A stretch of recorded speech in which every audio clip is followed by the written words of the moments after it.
So the Xbox One X is now officially launched, and the news at the moment is all dominated by talk of the world's most powerful console. Reviewers have been posting their impressions, engineers have been counting the pixels, and customers have been unpacking the shiny new consoles. That's unless you're an Amazon UK customer, that is. Just the other day, customers started to receive their day one editions of the Xbox One X console just in time for launch. But UK customers who ordered their One X from Amazon were frustrated to find out they wouldn't be getting their console on launch day. According to Eurogamer, some customers who pre-ordered the Xbox One X from Amazon were told their shipment had been delayed at the last minute. Amazon UK have blamed the delay on stock issues, and when one customer contacted Amazon to find out where their Xbox was, they were told, quote, due to some stock issues, the item was unable to source from the dispatching centre. This last minute delay understandably infuriated customers, some of which had taken extra time off work to make sure they were home to receive the delivery. It's also worth mentioning that this issue has only affected the limited Project Scorpio edition of the console, and the orders for the standard edition are seemingly unaffected. So Xbox One X is getting lost in the post. How infuriating can you get? You order something, the best console ever, and it doesn't even arrive. You support it early with this limited edition console as well, so you've put the money down before a lot of other people have. You're a bigger fan than everyone else, you got the limited edition, and this is how you're treated. Worse than the people that are just going to go and buy it from Tesco after work, do you know what I mean? That's it. You've booked the day off for nothing, mate. That's it, and you're on Twitter reading everyone else, oh, Xbox One X is awesome, and you're there, where's my effing Project Scorpio? It's like, oh, it wasn't meant to be Phil Spencer's Twitter account today, do you know what I mean? Oh. In other Xbox One X news, Titanfall 2 made the headlines when the developers Respawn Entertainment said Titanfall 2 could reach up to 6K resolution on the One X. But now the One X has officially launched, reviewers have noticed that there's something not quite right with Titanfall 2. According to Eurogamer again, Titanfall 2 on the Xbox One X is not working to its fullest potential and is actually performing worse in some areas than it does on the weaker PS4 Pro. On the PS4 Pro, Titanfall 2 reaches 4K quite often because of a dynamic resolution scaler which increases and decreases resolution on the fly. But when the game gets busy, it drops to 1080p. However, on the Xbox One X, the dynamic resolution usually hovers around 4K, but Digital Foundry have recorded it dropping below 1080p when the game gets hectic. Digital Foundry reached out to Respawn Entertainment, who said this was possibly a bug and are looking into the issue. It's supposed to be the most powerful console ever, and it can't keep up with Titanfall 2 on the PS4 Pro. Maybe it is a bug. Titanfall 2 are the ones that are saying 4K, nah, we can go to 6K. People are looking for this 6K, drawing everyone to it, and then it's like doing you can't even do 1080p. Sick brag, bro.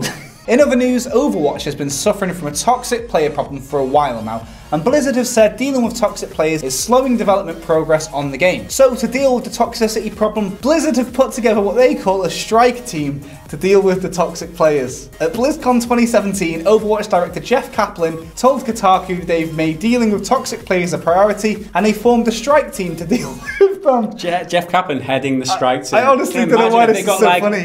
The strike team is made up of development staff, support team members, analytics advisors, and the anti-cheat division, who are all working together to prevent toxicity in the game. Kaplan says the team are developing short, medium, and long-term plans to tackle toxicity in Overwatch and other Blizzard games. This new system will also be a lot stricter, according to Kaplan, and he said, quote, we're starting to action less towards silences and more towards suspensions. If somebody's doing bad behaviour, just silencing them can sometimes convince them to do things like throw matches and grief in other ways. If you keep exemplifying bad behaviour, we're going to have you leave the game permanently. Jeff said in his community video that he's dealing with toxic players. They're diverting a lot of resources to handling this, which they're getting kind of fed up with. But they've got a strike team now. Why? Who wouldn't be excited? An elite team of employees. People will leave the game if the community is toxic. Good on them for dealing with it and forming this strike. More games developers should have strike team is a stupid name, but it's a great thing. And of course, if you want to strike fear into the hearts of these criminals,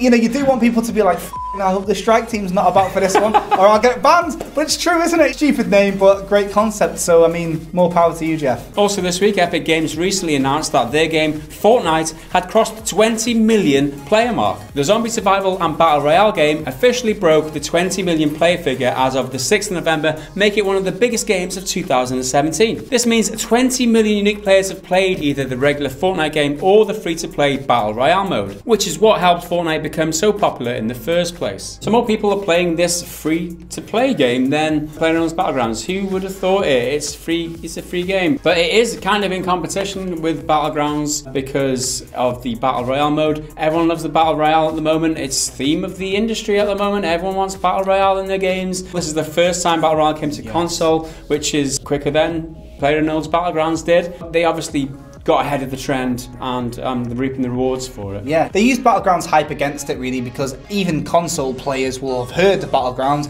and they'll be like waiting feverishly for this. All of a sudden a free-to-play version, even if they're just using this to get used to the real Battlegrounds when it comes out. It's still a download and it still adds to these stats, and it looks like, you know, Battlegrounds is now second place in the Battle Royale market, which seems unusual. Finally this week, Sony have announced that your PlayStation trophies can also earn you discounts on the PlayStation Store. 100 silver trophies will net you 100 reward points, 25 gold trophies entitles you to 250 points, and 10 platinum trophies will get you 1,000 points. These points can then be traded for store credit, and 1,000 points will net you $10 to spend on the PlayStation Store. However, if you want these rewards, then you'll have to start the journey from scratch, and Sony will not give out rewards for trophies you have already earned. The rewards program is only available in the US, and Sony have not said whether or not the rewards program will expand into other countries. This is cool news. I mean, I was always saying, like, you know, they're pretty pointless anyway, these trophies, but I like this idea. I mean, you're getting something for nothing. What's not to like, really? And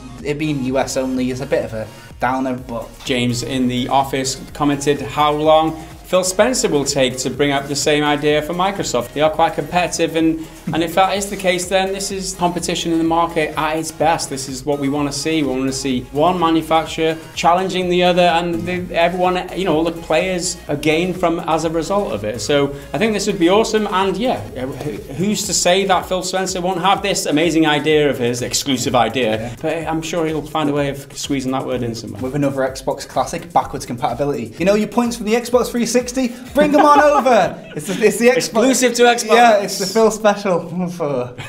Nice one, Phil. So there's our midweek mini roundup thing. Let us know what caught your eye in the news down in the comments below. Like the video if you enjoyed it, subscribe if you're new around here. There's another video to watch around about there on the screen. Support us on Patreon if you're awesome. We'll see you again next time. Bye for now.